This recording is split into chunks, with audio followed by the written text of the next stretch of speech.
Hello and welcome. I'm Praveer. Today I'm going to be speaking about the geometry of trust, and I'll share a brief presentation on the idea of moving from secret strings to engineered security. Now, for a long time, cybersecurity has been built around the idea of secret strings, and these are keys, credentials, certificates, protected values. We try to hide these better. We encrypt them, we seal them, monitor them, audit access to them. And in the quantum cyber era, while all that still matters, we're pushed to ask a deeper question, and that's what if the root of trust should not be readable in the first place? So, this is where QIQD comes in.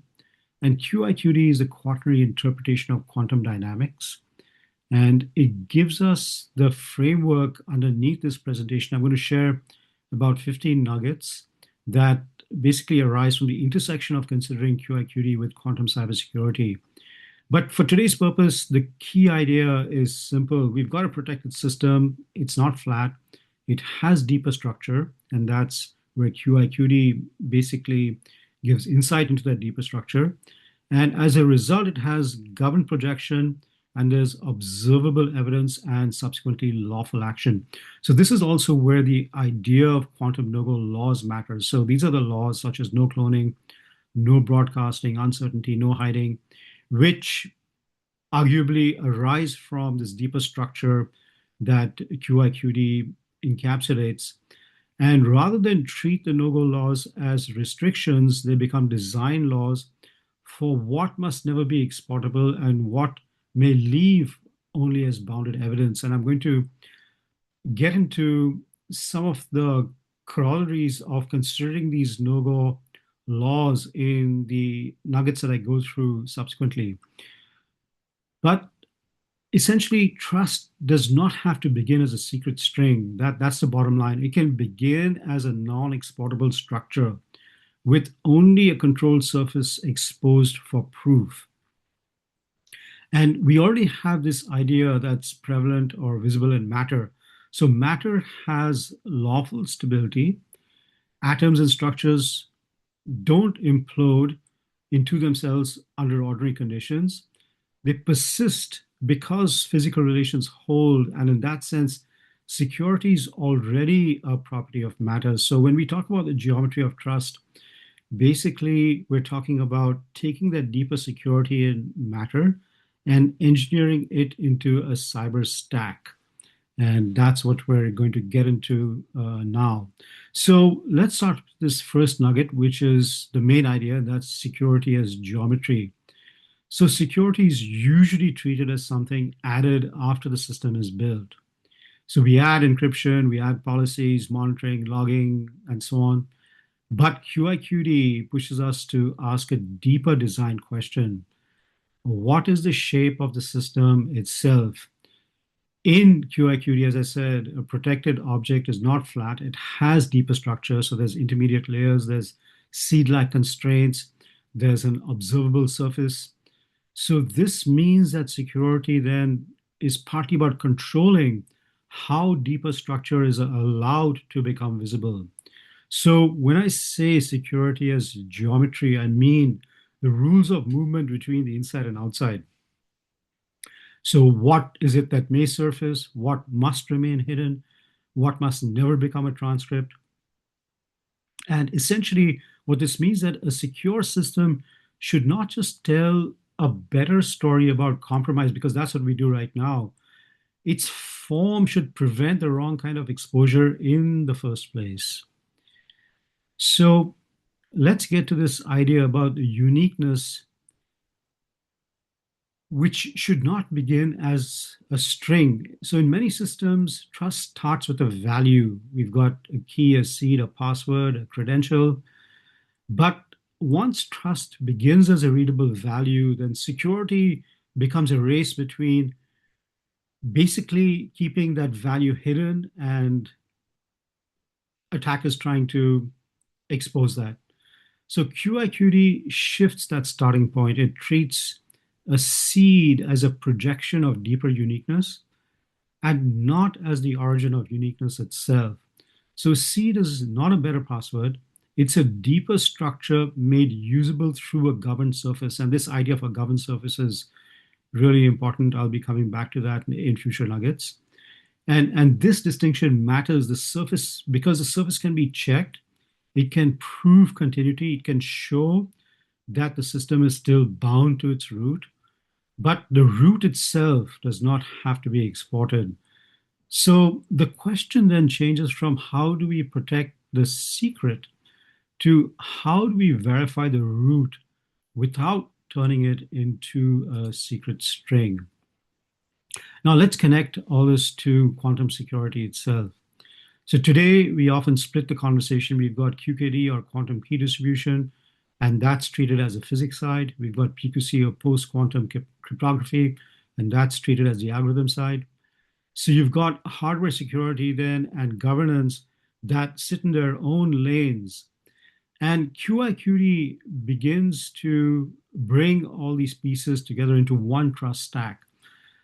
So, of course, any channel needs discipline, and that's where QKD can help in selected cases. You need cryptography, especially as things begin to scale, and this is where PQC matters.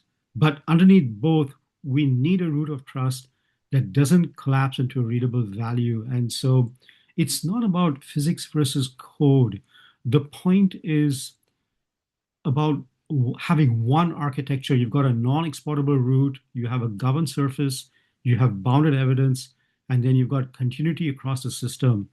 So you've got different surfaces, but it's all part of one trust story. So a key part is about this idea of stability without copyability. And so this nugget is trying to address an easy misunderstanding. When we hear the word deterministic, we often think predictable. And if something is predictable, we assume it can be copied, replayed, simulated. But QIQD uses a different idea, which I call qualified determinism. This means that deeper structure constrains what's lawful. The surface does not expose the whole root. The system can behave consistently without becoming copyable, and that's the point. So think of it this way: the root provides lawful constraint, the surface provides usable interaction, but the root itself never becomes portable.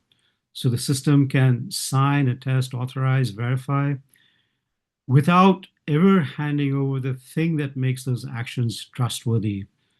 So that's the balance that has to be striven for: stability that's enough to operate, but not exposed enough to basically become duplicable.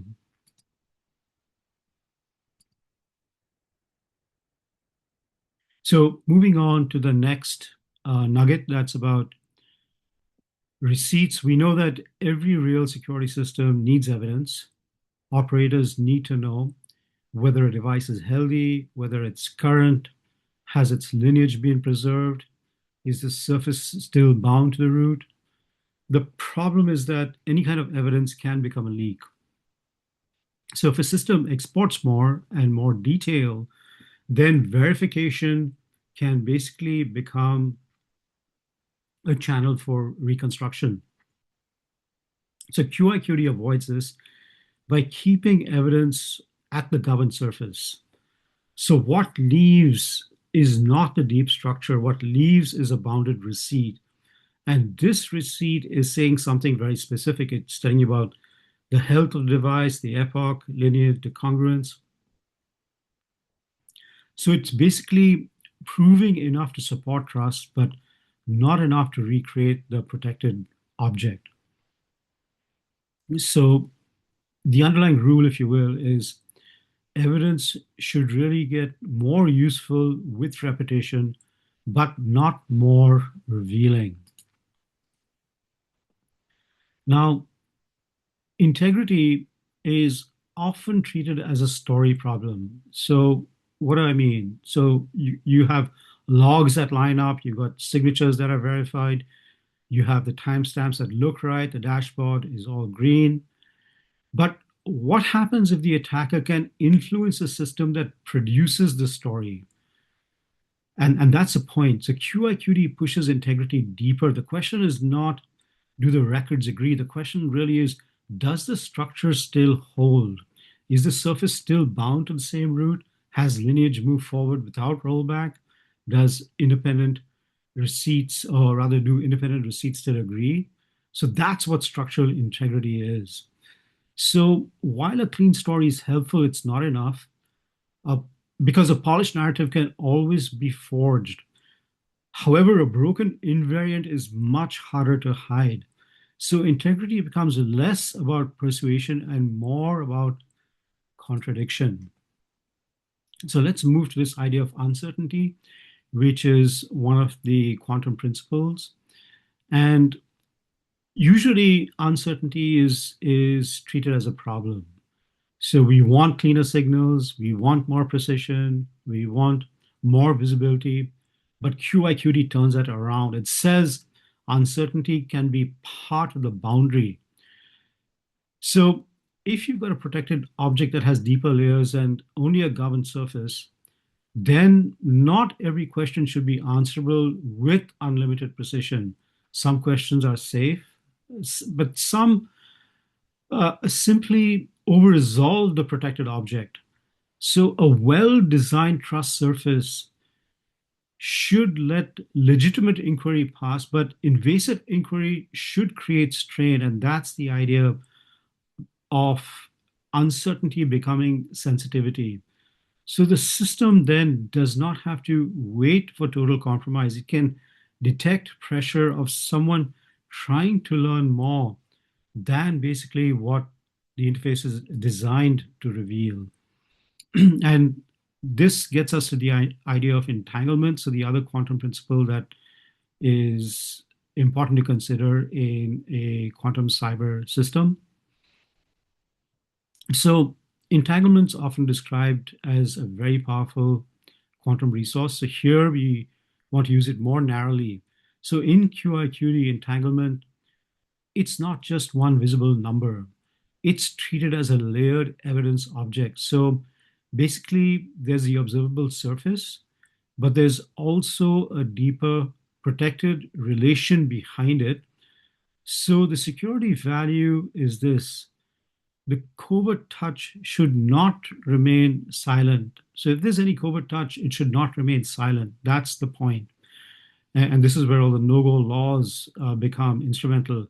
The defender does not need to reconstruct everything the attacker did.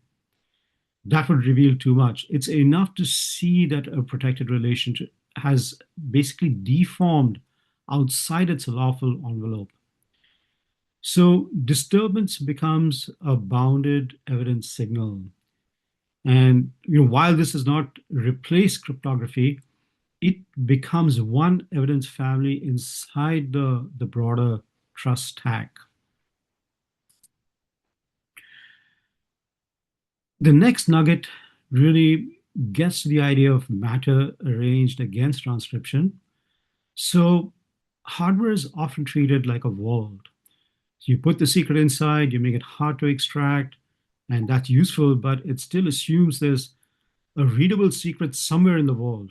So QIQD aims at a different hardware idea. The root should be arranged in matter so that it doesn't become a transcript. So the deep imprint basically remains non-exportable. You've got a qubit surface that gives the system a control way to verify. And you've got what I call stack fabric that provides a relational structure so continuity and deformation can be basically tested. The point is that you don't need to explain every hardware detail.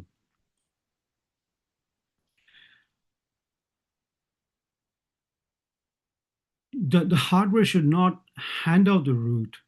It should produce bounded proof that the root is still lawfully present. And it's not about a better vault. It's basically the point is that you've now got a different trust category. This gets us to the idea of algorithms. And usually with algorithms, they want more data, there's more observation, more correlation, more explanation. But in this architecture, that can become counterproductive because if the algorithm explains too much, it becomes a path to expose protected interior, basically. So QIQD gives algorithms a different role. The algorithm becomes a governor, not a narrator. It doesn't explain the seed, it controls a lawful surface. So it asks the next safe question, it measures bounded evidence, it decides the posture, whether to allow, challenge, to gate, to rotate, to quarantine, whatever may be coming in from the attack surface. So the algorithm still acts intelligently, but it's operating inside a disclosure boundary. The goal is not to know everything. The goal is simply to preserve lawful behavior, and that too without expanding what can be learned about the root. And that's the key point. So it's about good control and not excessive narration. Now, this next nugget gets us to the idea of a system should not be the only witness of its own trustworthiness. If the same path acts, reports, explains, proves, then compromise can become circular. So the system may keep telling a clean story even after the structure has been bent. So QIQD separates these roles. You've got the actor that acts, and then you've got the witness that proves. So you've got the controller that uses the governed surface to perform operations. You've got the watchdog that uses the governed surface to test continuity, and that from a separate path. So, and this separation is basically essential because now you've got proof is stronger when it doesn't come from the same voice the attacker is trying to influence, basically. So this takes us to the idea of chip as a local trust plane. And this also brings us to the idea of putting the architecture that has been summarized in the previous nuggets into a deployable form. So a security chip in this model, it's not just a smaller key vault. It's basically, you can think about it as a local trust plane. So that means that it anchors seed authority inside the device. So it maintains a governed surface, it runs limited trust services, and exports only bounded receipts. So the host does not possess the seed, it asks the chip to do lawful things. So it can ask, derive this, sign this, seal this, attest this, and so on. The chip will answer with projected service results and not the root material. So this is how engineered security can move into ordinary infrastructure. So it can move into routers, phones, vehicles, medical devices, and so on. The chip makes non-exportable trust portable without turning it into a portable secret. Now, this is an important nugget. It basically underlies the role of math as a joining chain. And so we're talking about here why math matters. Because without math, the architecture can just sound like a set of metaphors. You've got roots and surfaces, receipts, witnesses, chips, etc. But QIQD basically needs that mathematical chain. So you've got the deep imprint that becomes the seed. You have the seed that becomes the governed surface. You've got the surface that yields bounded evidence. You have evidence that becomes receipts. Receipts support continuity. Continuity gates lawful action. And this is all combined together or chained together through math. And it makes the idea testable. So it lets us ask concrete questions. What is the root? What is the surface? What is allowed to leave? What evidence proves continuity, and so on. So the math it's not just decoration. It basically it prevents the story from becoming vague. So basically, it's turning the trust concept into an operational architecture. Now, with the advent of LLMs, and this is something that I've tended to do a lot in the work that I've been doing. I'll usually take a deep theoretical concept and then I'll train an LLM to think in terms of that concept and see its world in terms of that concept. So this basically in this slide, I'm suggesting that conversation also needs to be a governed surface when we think about dialogic systems built on LLMs. So an open system becomes conversational, and then prompts can become not just text, they're requests. They may ask for explanations, refinement, actions, hidden states. And so conversation, the point is it becomes itself an interface. And if it's an interface, it needs to be governed. So a QIQD style dialogic system should, just as a system, as we went over with all the nuggets before, it should explain without leaking, it should refuse without improvising, and it should act only through bounded evidence and lawful projection.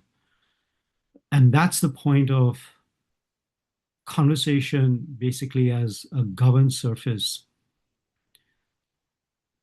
It shouldn't become a shortcut around the trust boundary if an LLM is going to be integrated in the device that has this trust stack in it. So just summarizing, what we're suggesting here is a new category of trust. And here the whole story is put together. Quantum transition basically is not about replacing algorithms. And that's what we're tending to do in today's age. So, yes, post quantum cryptography does matter, but the deeper issue is the category of trust. The old model will ask, how do we protect readable roots? The new model will ask, why should the root be readable at all? The old model will expand telemetry to create confidence. The new model exports only bounded receipts to avoid reconstruction. The old model relies heavily on clean stories. The new model basically tests structural continuity. The old model grants permission. The new model admits action only through lawful projection. So this is the movement from secret strings to engineered security. So the closing question then is not only where the secret is stored, the deeper question is why the root of trust should be transcriptable in the first place.